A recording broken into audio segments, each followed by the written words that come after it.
Okay, let's turn from there to Syed Akbaruddin, India's former permanent representative to the United Nations, to understand more why India chooses to abstain on an issue involving human rights violations by China. The response is this is India's long-stated position. The flip side, Syed Akbaruddin, would be that, look, given China's transgressions, given the stand that China takes particularly on Kashmir, using its veto power to protect Pakistan being declared a terror state, do you believe that India also needed to send perhaps a stronger message this time? So Rajdeep, first of all, thank you for having me on your show. Let's step back a bit and look at the different approaches different countries adopt at international organizations. The Chinese play what's called a transactional game. That is, they try and maximize at every opportunity. Nobody knows that better than me. You will recollect that in 2019, after Jammu and Kashmir's declaration as a state and the abrogation of Article 370, the Chinese, in fact, brought the matter to the Security Council. That's right. And were positioning themselves as a champion of human rights. That didn't succeed. The transaction didn't succeed. Why? Because we, on the other hand, play the long game.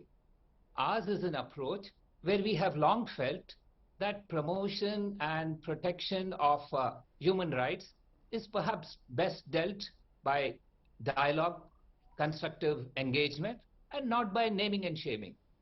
It's a moderate approach. It's a balanced approach, and not one of a zealot or a transactionalist who jumps from one side to the other and gets exposed.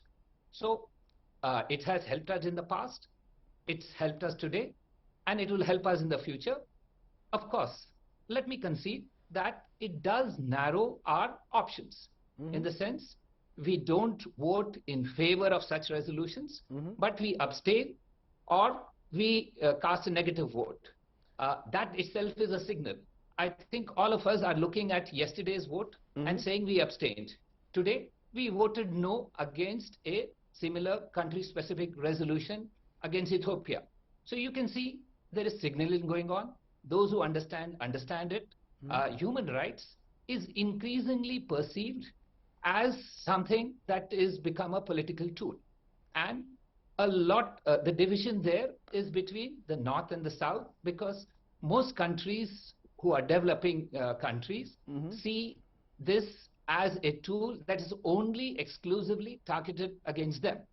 But that is not that is not going to stop the Chinese tomorrow from raising the from supporting Pakistan when Pakistan tomorrow were to raise an issue concerning Jammu and Kashmir, possibly human rights violations. It almost seems an asymmetry of power.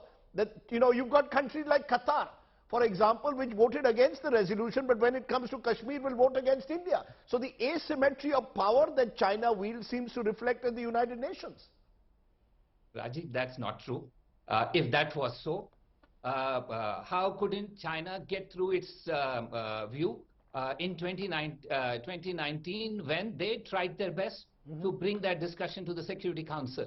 They didn't have any takers. So let's not be under a delusion that China is all powerful, India is weak, and it's asymmetrical. They have some strengths. We acknowledge that.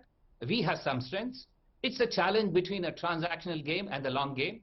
And we are in it for the long game, unlike those of you who think that the Chinese only play the long game. No, you're using... Let's look at it that way. No, you've used the word long game about half a dozen times. Explain what is this long game? What is exactly the long game that we have when we abstain, let's say, as we have our long-stated position on country-specific resolutions, but in this instance where China is under question, what is this long game that we are playing for? So Rajdeep, we have warded off every threat from the West previously and China now on issues of human rights. I think that is successful enough to say that there is a way that we work these things through in a fairly calibrated manner. Everybody knows we are not jumping from one edge of the pendulum to the other. It's a much more moderate thing. And I acknowledge that our choices are circumscribed. But circumscribed choices, if they allow you to work through a maze, I think that's good enough. Doesn't mean that we jump like Ukraine. Yesterday, you were talking all this about people jumping from one side to another. Ukraine voted yesterday, abstained all sorts of money. Today, Ukraine said, we want to shift our vote to a different side. That's the transactional game. That's not what India plays. That's what China plays. That's what Pakistan plays. That's what the OIC plays. 12 of the 15 OIC members voted in favor of China. That's right. And these are the same countries, Syed Akbaruddin, who will vote against India when it comes to a motion on Jammu and Kashmir. Rajdeep, again, when did this happen? Please tell me. Let's not jump to conclusions. They may make statements, and many countries make declaratory statements, but it's not true.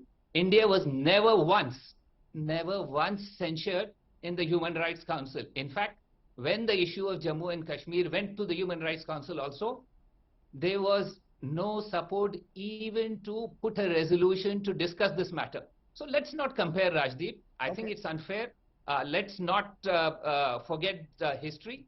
Let's acknowledge that these things have worked to our benefit. We see no reason to change an approach which has been seen as balanced and moderate for a long time. It's now 25 years. It's a bipartisan approach, which has been followed by many governments. So let me ask you this. Let's not fix it. Let's not fix it if it ain't broke. Let's not fix it if it ain't broke. Let me quickly therefore ask you, the optics of it. Here is China, which clearly in Ladakh has committed an act of what we believe is transgression, of clear violation of previous agreements. How do we send a much stronger message very quickly? Rajdeep, issues on the border will be handled on the border. These are bilateral issues that we will handle by ourselves. We don't need support of small or big friends to handle this. India will stand up. India should stand up, and it should take this matter up directly, if necessary, through a response in kind to China. Let's not mix it up with small human rights resolutions which are being used as political tools. We always say that it's a bilateral issue. Let's discuss it bilaterally. Let's address this bilaterally, discussion or otherwise. I think you've given us some context for our viewers to explain why India took the stand that they did. Syed Akbaruddin, always good to see you. Stay well, and thanks very much for joining us here on the news today.